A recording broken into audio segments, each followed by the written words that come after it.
ఇక పత్రాలు ఉన్నాయి కాబట్టి ఆ భూములు తమవే అంటారు సాగుదారులు. అయితే దేవుడికి రాజులు ఇనాంగా ఇచ్చిన ఆ భూములపై హక్కులు తమకే చెందుతాయంటోంది సింహాచల దేవస్థానం. కాలక్రమంలో ఆ పొలాలు ఇళ్లుగా మారిపోయాయి, ఇళ్లు కాలనీలుగా రూపాంతరం చెందాయి. అయినప్పటికీ వివాదం మాత్రం కొలిక్కి రాలేదు. తమ వాదనపై ఇరు వర్గాలు వెనక్కి తగ్గకపోవడంతో ఈ వివాదం కాస్త దశాబ్దాలుగా నలుగుతూనే ఉంది. అయితే ఎట్టకేలకు ఆ వివాదానికి ముగింపు పలికే ప్రయత్నం చేపట్టింది ఏపీ ప్రభుత్వం.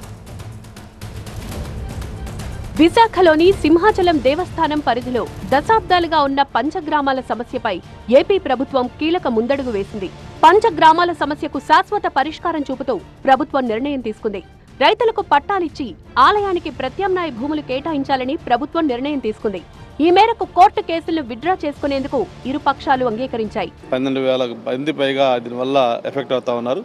దీనికి పర్మనెంట్గా సొల్యూషన్ చూపించాలి కాబట్టి ఎటువంటి పెండింగ్ లేకుండా వెంటనే దీన్ని కోర్టులో అది అఫిడవిట్ ఫైల్ చేసి దాని పరిష్కారం చూపించండి. త్వరలోనే ఒక మీటింగ్ పెట్టి ఓఎస్ఎస్ ఫర్టిలిటీలో టెస్ట్ ట్రీట్మెంట్స్ థెరపీస్ అన్ని scientifically design in the good hands of science. Mummy daddy అవ్వాలంటే ఓఎస్ఎస్ కి కాల్ చేయండి. ఆ సింహాచలంలో దీనికి అందరూ కూడా ఎవరైతే ఇప్పటిదాకా దీనివల్ల ఇబ్బంది పడ్డారో వాళ్ళందరూ కూడా ఆ పట్టాల పంపిణీ లాంటి కార్యక్రమం కూడా చేసి ప్రజల యొక్క దీన్ని చేర్చుకుందామని కూడా చెప్పడం జరిగింది. 12,000 కుటుంబాలకు లబ్ధి చేకూరేలా ప్రభుత్వం నిర్ణయం తీసుకుందన్నారు మంత్రి అనగాని సత్యప్రసాద్. 5,438 కోట్ల విలువైన 500 ఎకరాల భూమిని సింహాచలం దేవస్థానానికి ఇవ్వాలని ప్రభుత్వం నిర్ణయించిందని చెప్పారు.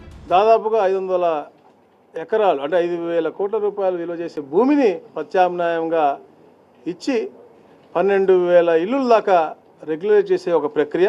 దానిపైన నిజంగా విశాఖపట్నం పంచగ్రామాల్లో ఉన్నటువంటి ప్రతి ఒక్క గృహంలో ఉండే ప్రతి ఒక్క కుటుంబం కూడా ఆనందంతో ఉండాలి. విశాఖలోని 5 అసెంబ్లీ 2 లోక్సభ సెగ్మెంట్ల పరిధిలో ఉన్న అడవివరం, వెంకటాపురం, వేపగుంట, చీమలపల్లి, పురుషోత్తమపురం గ్రామాల్లో ఈ వివాదం దశాబ్దాలుగా కొనసాగుతోంది. ఈ గ్రామాల పరిధిలోని భూముల్లో చాలా భాగం సింహాచలం దేవస్థానానికి విజయనగర మహారాజులు కానుగ్గా ఇచ్చారు. అయితే ఆ తర్వాత వీటిలో చాలా భూములు రైతుల సాగుబడిలోకి వచ్చాయి. దీంతో సింహాచలం దేవస్థానానికి రైతులకు మధ్య వివాదం మొదలైంది. సాగు చేస్తున్న భూములపై తమకు పట్టాలున్నాయని రైతులు చెప్తుంటే సింహాచలం దేవస్థానం మాత్రం ఆ భూములు తమవే అని చెప్తోంది. దశాబ్దాల తరబడి ఈ వివాదం నడుస్తోంది. అయితే ఎన్నికల ప్రచారంలో ఇచ్చిన హామీ మేరకు పంచగ్రామాల భూ సమస్యను పరిష్కరించడంపై దృష్టి సారించింది కూటమి ప్రభుత్వం. చివరకు 2 వర్గాల అంగీకారంతో కీలక నిర్ణయం తీసుకుంది.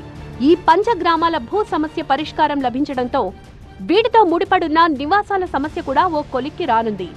విశాఖలో పంచగ్రామాల సమస్యతో పాటు 296, 388, 301 జీవోల ప్రకారం నెలకొన్న భూ సమస్యలపై కూడా చంద్రబాబు సమీక్షించారు. గత టీడీపీ పాలనలో 388, 296 జీవోల ఆధారంగా నగరంలో దాదాపు 60,000 మందికి ఇళ్ల స్థలాలు క్రమబద్ధీకరించారు. గాజువాక పరిధిలో జీవో నెంబర్ 301 కింద 7,000 మందికి ఇంటి స్థలాల్ని క్రమబద్ధీకరించారు. వైసీపీ ప్రభుత్వం అధికారంలోకి వచ్చిన తర్వాత లబ్ధిదారులకు ఎటువంటి హక్కులు కల్పించలేదు. కూటమి ప్రభుత్వం మళ్లీ కొలువు తీరడంతో ఈ సమస్యలను ముఖ్యమంత్రి దృష్టికి తీసుకువెళ్లారు స్థానిక ప్రజాప్రతినిధులు. మరిన్ని డీటెయిల్స్ అందించడానికి మా ప్రతినిధి ఈశ్వర్ సిద్ధంగా ఉన్నారు. ఈశ్వర్, దశాబ్దాలుగా నలుగుతున్న వివాదానికి ఒక పరిష్కారం అయితే దొరికింది. మరి పంచగ్రామాల రైతులకు పట్టాలు అందించడం, సింహాచలం దేవస్థానానికి ప్రత్యామ్నాయ భూముల కేటాయింపు ప్రక్రియ ఇదంతా ఎప్పటిలోగా పూర్తయ్యే అవకాశం ఉంది?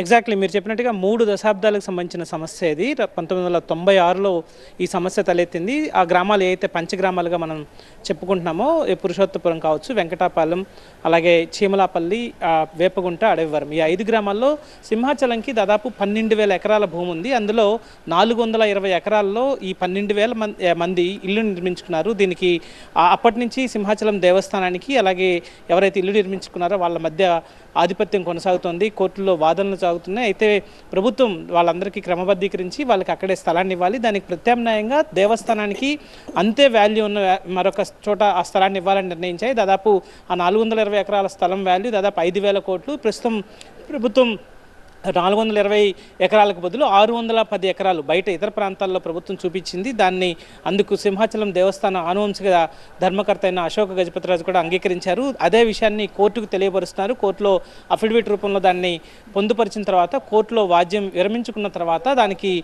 అక్కడ ఉన్న స్థానికులని మళ్ళీ పిలిచి సమావేశాన్ని ఏర్పాటు చేసి వాళ్ళకి క్రమబద్ధీకరణకి సంబంధించి కొంత అమౌంట్ని వాళ్ళు చెల్లించాల్సి ఉంటుంది.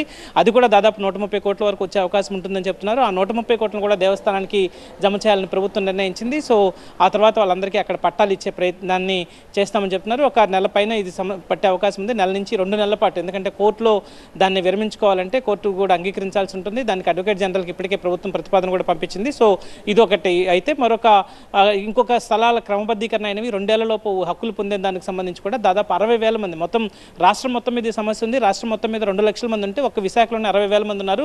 ఆ 60,000 మందికి సంబంధించి కూడా వాళ్ళకి రెగ్యులేట్ చేయడానికి 2 సంవత్సరాల తర్వాత డీమ్డ్ టు బి రెగ్యులేటెడ్, అంటే వాళ్ళు ఇంకా చేసుకోకపోయినా కూడా హక్కులు వాళ్ళకి పొందేలాగా వాళ్ళకి ఇప్పుడు జీవో ఈరోజు రిలీజ్ అవుతుంది. సో విశాఖకు సంబంధించి ప్రజాప్రతినిధులు అందరూ, ఎంపీతో సహా అందరూ ఎమ్మెల్యేలు వచ్చి ముఖ్యమంత్రి దగ్గర కూర్చొని అక్కడ దీర్ఘకాలంగా ఉన్న సమస్యలను పరిష్కరించుకుని వెళ్లేందుకు ఈరోజు చేసిన ప్రయత్నం ఫలించిందనే చెప్పాల్సిన నేపథ్యం కనిపిస్తుంది. Right, thank you Eshwar. స్టూడియో.